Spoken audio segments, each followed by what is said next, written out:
Hey guys, what's up? It's Brandon with another episode of the week. Today it's Topic Tuesday, and just want to give you a little glimpse of what Topic Tuesday is all about. We actually have we go and we ask our parents of our middle schoolers to shout out to some of the schoolers if you're watching. This is great to just pull in a parent or invite a parent to sit next to you. But I'm your host, Brandon Lay. I get the opportunity to be the middle school pastor.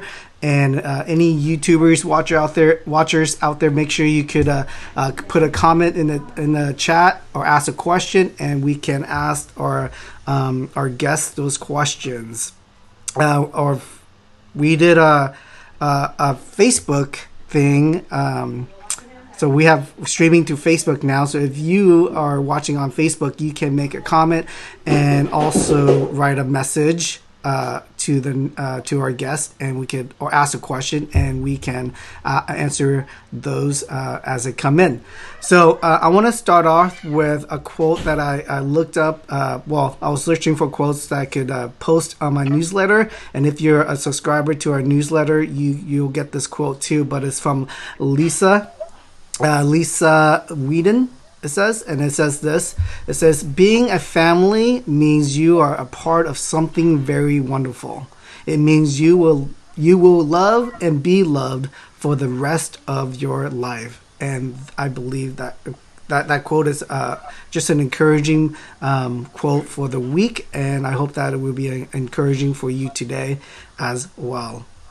So we want to jump in some ways you could engage. Like I said, you can engage in typing a comment, asking a question, or give a shout out in the chat box provided for you. So this is episode 1 of Topic Tuesday, and our topic for today is how to adjust to a new family rhythm. And our guests today are Cory and Mindy Nacke, part of our family. So I'm going to get them on Skype, and you can see their wonderful faces. So,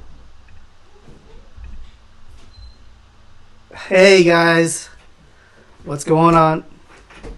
Good. How are you guys? Doing well. How are you? Mm-hmm.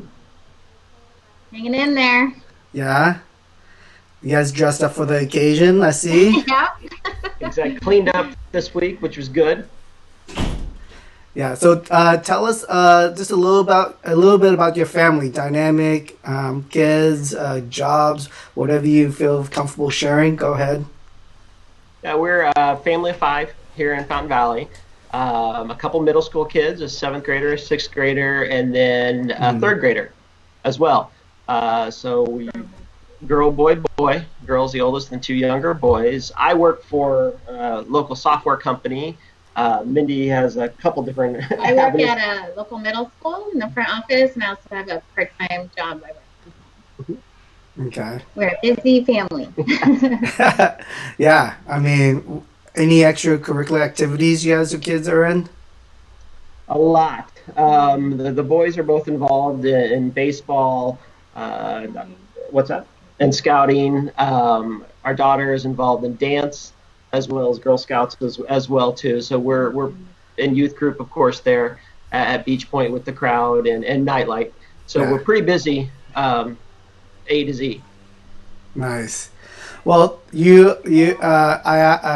I asked that if you could be on this episode, our first episode, because a lot of families are trying to adjust to a new rhythm, and I think part of me was like, oh, this would be a good family just to interview first, because I know that I've been in Bible studies with Tessa and Owen, and they are sharing that you guys have a unique family dinner routine going on, or even like a special moment for in this time. So share a little bit about that. Right.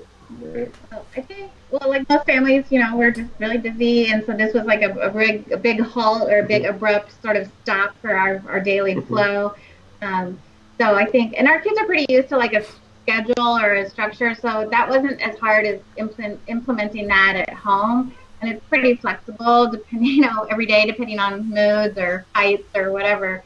But think it started was the first or second weekend with our Sunday dinner, um, which is nice. Not only do we have breakfast and lunch and dinner almost every day together now, which we didn't previously, but it just started like, hey, we've been home. We've kind of been around. They hadn't really started distance learning or anything like that. I had just started working from home.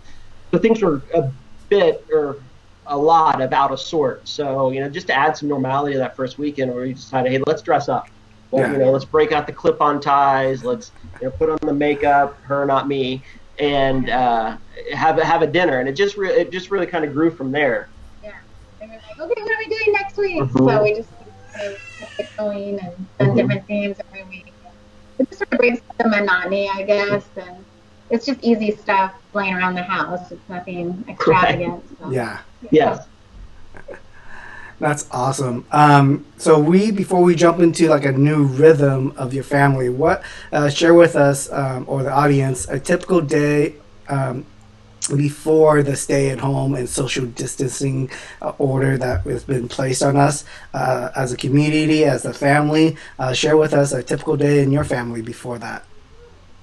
In short, I will say busy and hectic, because it would start with the kids going off at school, Mindy going to her job, me going to mine, communicating through the day, who's got what, where is there going to be, who's got pickup, who's got drop off. Who can we ask to help? Who can we carpool with? So just a lot of communication and coordinating all those moving parts, which I'm sure many families are familiar with and have helped us out. And it definitely always takes a village to get the daily routine done. And it's pretty nonstop, almost Monday through Saturday, depending on different events. Sunday it seemed to slow down a little bit, but it was nonstop, of course, then with the crowded nightlight on Wednesday night as well too. So it was a lot of things scribbled on the calendar that looks bizarrely blank right now. Yeah, totally. Like I'm trying to look back, reflect on my old rhythm and family rhythm, and seeing the difference between now and like, was it 6 weeks ago? Just changes, and still changing too. So great. So what during the week? What would you say your busiest day, and why, and how did you handle that day? Let's see. I would say before. Yeah. Just coordinate. I would say maybe even a Tuesday or a Monday or any day that ends in Y's, because with different, during this season, it was baseball season, so both boys had practices multiple days a week. The youngest had just started games. Our oldest daughter was in dance recital 5 days a week at the dance studio, so it was a busy thing of who's responsible for dinner, where's dinner going to be, will it be on the counter, will it be pickup, will it be, what do I need to get from the store? So it was almost every day was like that. So it's been a stark change. A lot of I would say a lot of takeouts before quarantine, and a lot more takeouts after quarantine too. So now we're going to jump into the topic that we're going to be talking about, which is how to adjust to our new family rhythm. So how are you and your family adjusting to a new rhythm, specifically asking about kind of mealtime, drive time, because before this we were driving a lot. Now we're saving a lot of gas, a lot of fuel on driving. How do you manage that? Bedtime, and then kind of morning routines. So yeah, I think it's. I think the first couple of weeks was just getting used to, well, what does this look like? What is it? We're all here all day. All day. They're at breakfast, and they're again at lunch, and they're again at dinner. At a small house, it's you're stepping over each other quite a bit. Yeah. But we really just kind of, okay, what works today? Like Mindy said earlier, was how is the flow of the day? Okay, let's make sure we have breakfast at a normal time. Make sure we have lunch at a different time. I come out from my pseudo office at lunchtime, and we'll have lunch at that time as well. Same with dinner. Same with dinner time. We try to wrap up close to dinner time so we can come out and help with that as well. But the biggest thing that's helped us is, and Mindy and I were talking about this, we're trying to be intentional with the kids and kind of have them understand that you're not on spring break, you're not on summer break. We need to add some normalcy to your schedule. We need to, and I think it benefits them. I know it benefits me, me personally. So good. As well. So good, so good. So I mean, just looking at, I think looking at my like dynamic in my family, I have a 3-year-old and a 2-year-old, and definitely need structure in their day. I think as a middle school pastor, learning the behavior and the characteristics of middle schoolers, I think you touched on it. They need intentionality as well as structure. I think they do need structure. They need some sort of schedule, some sort of things. And as parents, I'm learning as a parent or parenting, I'm learning to really develop that as a parent, as a dad, to develop, like you said, intentionality and a structure, even because your day can get chaotic. And there's also, moments where you I believe, giving each other grace and giving yourself grace when schedule and things don't go your way. I think those are moments where you have to just calm and breathe and know that the Lord is taking care of us. So I want to ask Mindy. This is Mindy. Mindy, this questions for you. How are you connecting with your middle school daughter during this time?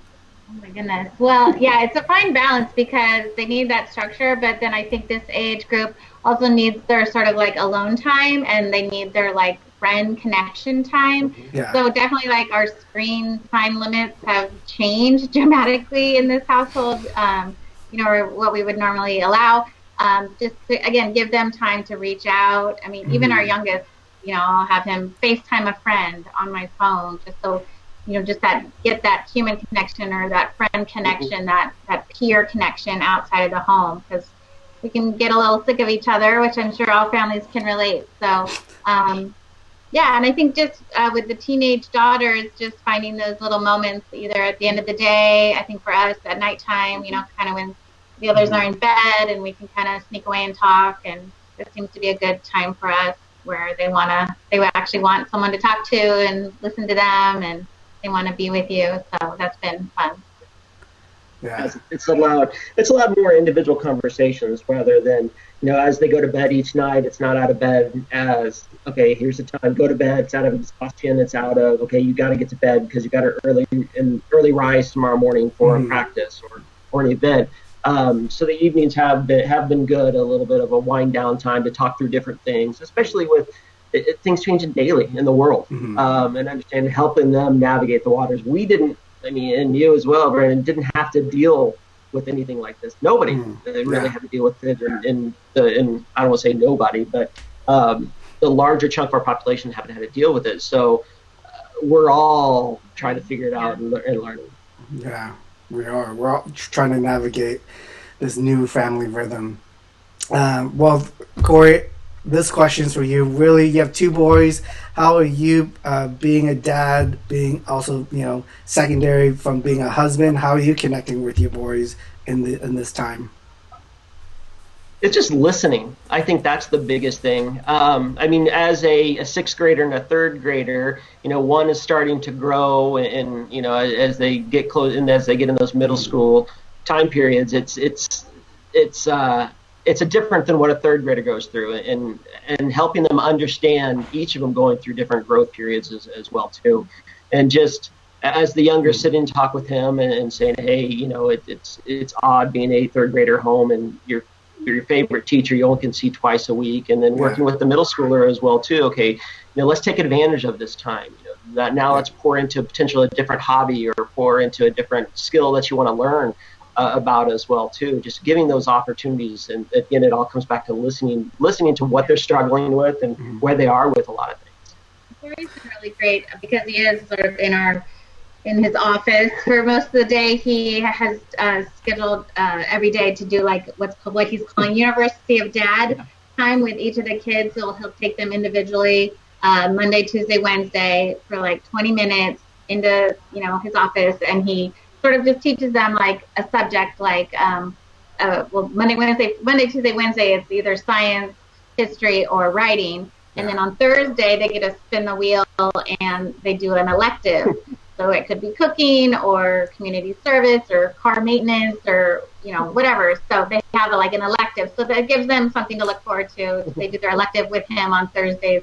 And again, it's just 20 minutes of Cory's time where he can come out and connect with them, give me a break, give like the kids dynamic a break. And that's been really something. And then at dinner time, we all come together and the kids each share what they learned or, at dad. And I really enjoy like teaching the rest of the family what they learned with dad that day. So it's been a fun little thing that Cory started a couple weeks ago. Yeah. A lot of it came to where for the past 6-7 years, Mindy has been working from home and helping and leading the running of the household, and she needs her break too. I wake up in the morning, I have breakfast, grab my coffee, and go into the room and shut the door.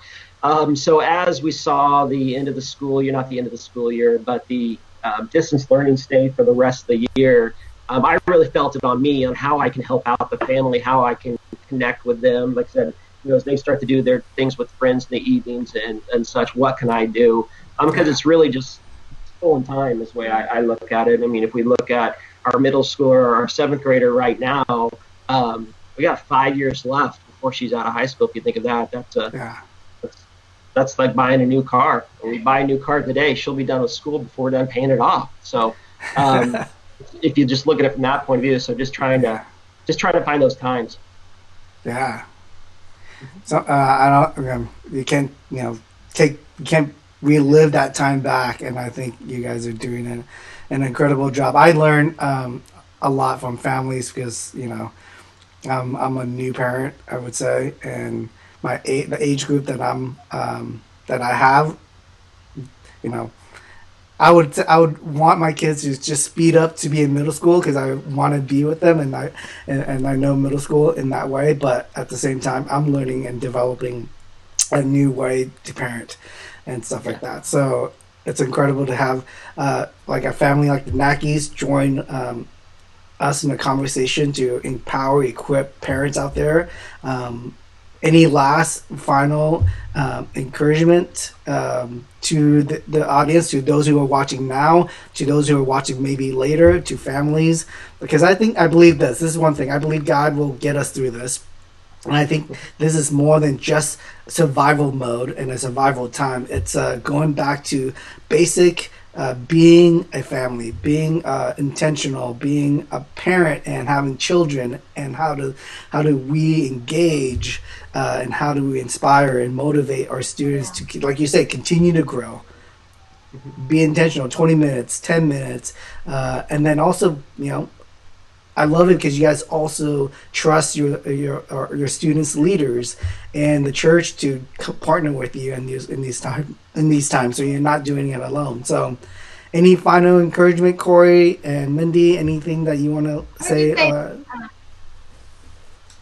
Yeah. Sorry, there's like a delay. I would just do what works for your family. I mean, don't compare yourself to people on the internet. There's not a competition. There's no prize we're going to win at the end of this. Like, do what works for your family, and encourage your kids to reach out to their middle school leaders, their youth group leaders, their small group leaders, their friends, other, family members or friends, because they need something outside of the four walls. They don't get to go to the store once a week, and they don't really get to go much anywhere. So do what works for your family. Have grace on yourself, take the breaks you need, readjust when you need to readjust, and just get them online with the Bible study and the nightlight and the crowd, because just having that for them once a week has been everything, and it's been such a blessing the way Beachpoint has so quickly navigated to reach the students. So we're really grateful. Yeah. And I would just say, and speaking directly to the parents, nobody's got it figured out. Nobody's got the recipe. As we talk to the new rhythm, there are going to be multiple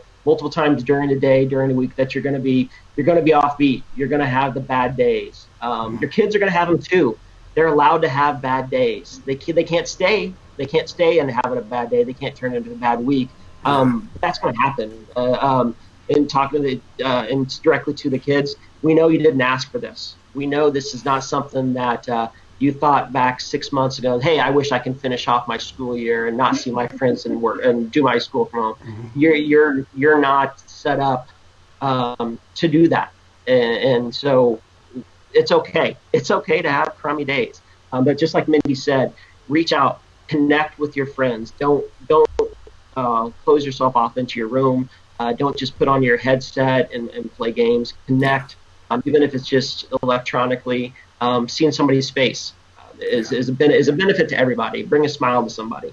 Yeah, that's good. Well, we don't want to. I want to respect your time. I want to respect your family time. I know dinner time is coming up, but thank you so much for taking your time to have a conversation with us. Thank you for just not being experts, but learning with us. I know it's hard when you look if you look at an expert, you're like, wow, I want to achieve that. But I like Mindy's encouragement. Do you? Do your family the benefit of just being your family and not someone else that looks like they have it all together. So again, Cory and Mindy, thank you so much for joining us. We will see you Sunday online, and I'll see you kids tomorrow online as we do youth group. So Rick, I'm going to go back. thanks, Brandon. You're welcome. Thank you. All right, so that was a moment with the Nackes, diving into kind of their family dynamic and family rhythm. So thank you to them. And like we said, this is a resource that we want to resource or families in our community. If you're not a believer in Christ, it's really simple in a way to listen to the Nackes and put into practice. Those who put their faith in Jesus and are part of a church community, you understand that God's in control. And I know that it's difficult to see, but I would encourage you to, like have mentioned in our live stream, is to be intentional with your kids. So be intentional, have a structure, and we would love to hear what your family is doing. So you can email me at brandonl@beachpoint.com. And we are going to have this not the same topic, but different topic every Tuesday at 4:30. So you could check back with us in episode 2 for next week. So may God richly bless you and your family today and this week, and we will see you next. Have a great evening.